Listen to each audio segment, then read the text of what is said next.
Hello viewers, welcome back to my YouTube channel শুভ নববর্ষ। আজ শুভ নববর্ষ উপলক্ষে এরকম মজাদার ফুলকো ফুলকো মালপোয়া বা পোয়া পিঠা অথবা তেলে ভাজা পিঠা তৈরি করতে পারেন। তো তেলে ভাজা পিঠা তৈরি করার জন্য প্রথমে একটা মিক্সিং করে নিয়ে নিলাম 2 কাপ চালের গুঁড়া, এর সাথে দিয়ে দিলাম 1 কাপ ময়দা, এরপরে দিয়ে দিলাম হাফ কাপ গুঁড়ো দুধ এবং 1.25 কাপ চিনির পরিমাণ আপনারা যদি চান তাহলে একটু বাড়িয়ে দিতে পারেন, 1 কাপ করে দিতে পারেন। দিয়ে দিলাম সামান্য একটু লবণ এবং হাফ চা চামচ বেকিং পাউডার। হ্যান্ড উইক্সের মাধ্যমে শুকনো উপকরণগুলো খুব ভালোভাবে প্রথমে মিশিয়ে নিতে হবে। শুকনো উপকরণগুলো খুব ভালোভাবে মিশিয়ে নিলাম। এরপরে নর্মাল পানি দিয়ে একটি ব্যাটার তৈরি করে নিতে হবে। অল্প অল্প করে পানি দিয়ে ব্যাটারটি তৈরি করে নেবেন, না হলে পানির পরিমাণ বেশি হয়ে যেতে পারে, এতে কিন্তু ব্যাটারটি পাতলা হয়ে যেতে পারে। তো আমি একটা হ্যান্ড উইক্সের মাধ্যমে ব্যাটারটি তৈরি করে নিচ্ছি। এই ব্যাটারটি 2 থেকে 3 মিনিট ধরে তৈরি করে নেবেন, তাহলে কিন্তু চিনিটা খুব ভালোভাবে গলে যাবে এবং ব্যাটারটি পারফেক্টলি তৈরি হবে। তো 2 থেকে 3 মিনিট ধরে আমি ব্যাটারটি কিন্তু তৈরি করে নিয়েছি। ব্যাটারটির কনসিস্টেন্সি আমি দেখিয়ে দেব আপনাদের। ব্যাটারটি আমার তৈরি করা হয়ে গিয়েছে। একটা স্প্যাচুলা দিয়ে চারপাশ থেকে এভাবে নামিয়ে দিলাম।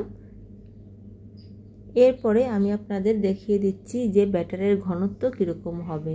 তো দেখুন, ব্যাটারের ঘনত্ব এরকম হবে, খুব বেশি পাতলাও হবে না এবং খুব বেশি ঘনও হবে না, মিডিয়াম কনসিস্টেন্সির একটি ব্যাটার তৈরি করে নিতে হবে।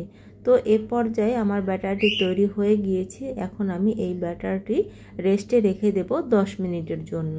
ফিরে এলাম 10 মিনিট পরে। এবারে ব্যাটারটি আবারও খুব ভালোভাবে নেড়ে চেড়ে মিশিয়ে নিতে হবে।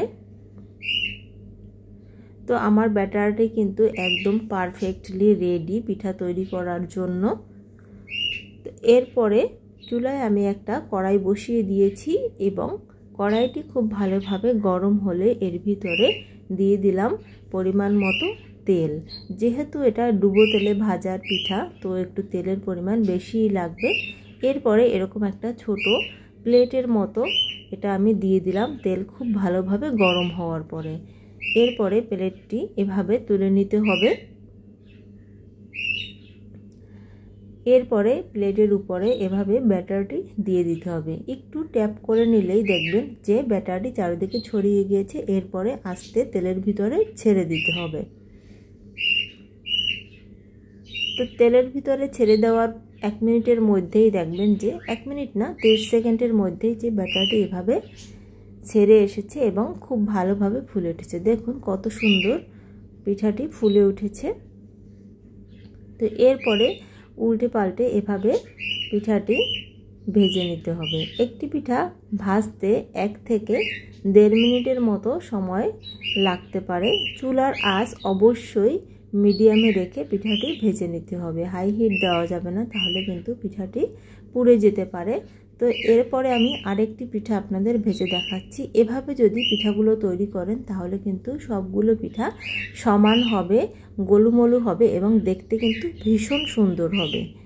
আর যদি এরকম প্লেট বা বাটি ছাড়া পিঠাটি তৈরি করেন তাহলে কিন্তু পিঠার চারপাশ থেকে একদম ছড়িয়ে যায়, দেখতে সুন্দর লাগে না। তো এভাবে সবগুলো পিঠা আমি তৈরি করে নেব।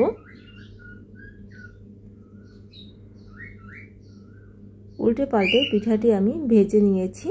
দেখুন কত সুন্দর হয়েছে। আমার এই পিঠার রেসিপিটি যদি আপনাদের ভালো লাগে তাহলে অবশ্যই আমার ভিডিওতে একটা লাইক দিবেন এবং আমার চ্যানেলটি যারা সাবস্ক্রাইব করেনি আমার চ্যানেলটি সাবস্ক্রাইব করে আমার পাশে থাকবেন। কমেন্টে জানাবেন কেমন হয়েছে।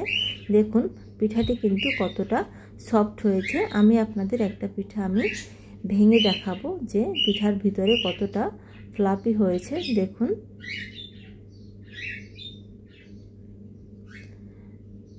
তো এতক্ষণ আমার ভিডিওটি দেখার জন্য, আমার পাশে থাকার জন্য সবাইকে ধন্যবাদ।